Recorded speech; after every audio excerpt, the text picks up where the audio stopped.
আরেকটি ছবি নিয়ে তোমার কথা হয়েছিল, সেটি আমরা টিজারও দেখেছিলাম। সেই ছবির নাম হচ্ছে টগর। সেই টগর সিনেমায় তোমার অভিনয় করার কথা ছিল, তুমি টিজারে অংশ নিয়েছিলে, কিন্তু পরবর্তীতে আমরা দেখি সেই ছবির নায়িকা পূজা চেরি। পূজা চেরি এই পডকাস্টে এসেছিল এবং তাকে আমি প্রশ্ন করেছিলাম যে দিঘির ছবি আসলে সবাই দেখেছে, দিঘির ভক্তরা আহত হয়েছিল, আসলে কি হয়েছিল। তখন পূজা চেরি যেটা জানিয়েছেন সেটা হচ্ছে প্রডিউসার তাকে ফোন করেছিলেন এবং তারা একজন প্রফেশনাল আর্টিস্ট চেয়েছিলেন এবং তোমার থেকে সেই প্রফেশনাল অ্যাটিটিউডটা তারা পাননি। তুমি কি বলবে? আমাকে কখনো স্পেসিফিক করে বলা হয়নি প্রফেশনাল অ্যাটিটিউডটা কী। আমাকে শুধু বলেছে প্রফেশনাল অ্যাটিটিউডটাই পাইনি।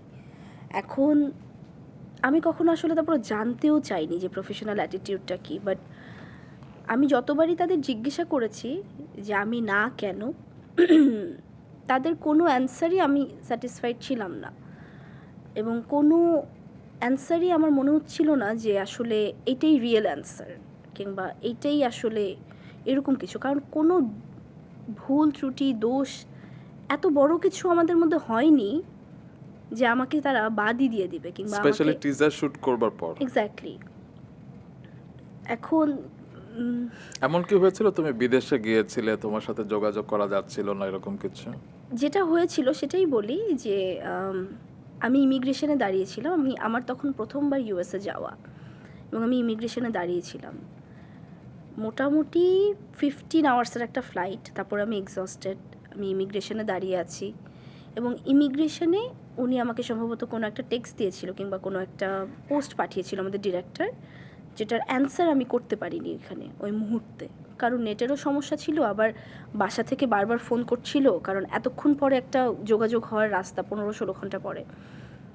যার জন্য যেটা হয়েছিল যে ইনস্ট্যান্ট আমি ওনার সাথে যোগাযোগটা করতে পারিনি। যোগাযোগটা করেছি কিছু ঘন্টা পরে, যেটা তার ভালো লাগেনি।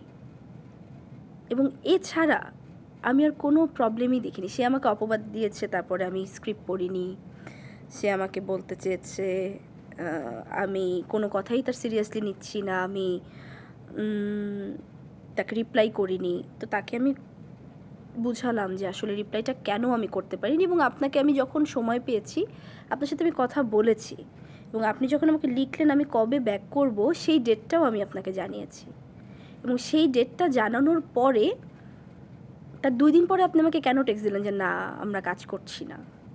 টেক্সট সম্ভবত একটা ভয়েস দিয়েছিল, আমাকে ভয়েস নোট দিয়েছিল যে আমরা কাজটা করতে পারছি না, আপনার থেকে আমরা আপনি একটুও সিরিয়াস না কাজটা নিয়ে, আপনি একটুও এরকম আরও কী অনেক কথা, কিছু অপবাদ দিল। তো অপবাদটা দেওয়ার পরে আমি ওনাকে ফোন করে জাস্ট বললাম যে ভাইয়া, আমি আপনার সাথে আমার আসার আগেও কোনো ঝামেলা হয় না, আপনার সাথে কোনো ঝামেলাই না আমরা টিজার শ্যুট করে ফেলেছি, অ্যান্ড আমাকে 4-5টা দিন সময় দেন।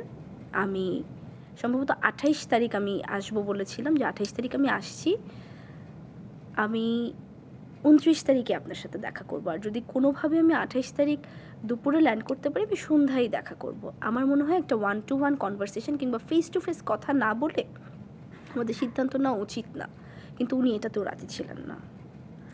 যেটা আমি পূজা চেরিকে প্রশ্ন করেছিলাম যে ছবিটা করবার সময় আমার একটা কথা, যে আমি যদি ভুলটা করি তাহলে ভুল শুধরানোর কি একটা সুযোগও দেওয়া যেত না, কিংবা একটা 1-to-1 বসে কনভারসেশনও করা যেত না? মানে ওই জায়গাটাও সে কেন রাখলো না? এই কথাগুলো তো তুমি কখনো বলনি কাউকে? না, কাউকে বলিনি, এবং আমি বলার প্রয়োজনও মনে করিনি, কারণ আমার মনে হচ্ছে যেটা গিয়েছে এটা হয়তো আমার কপালেই ছিল না, এবং বলা উচিত না। যে পরে আফটার রিলিজ আমরা সবাই দেখেছি হোয়াট হ্যাপেন্ড।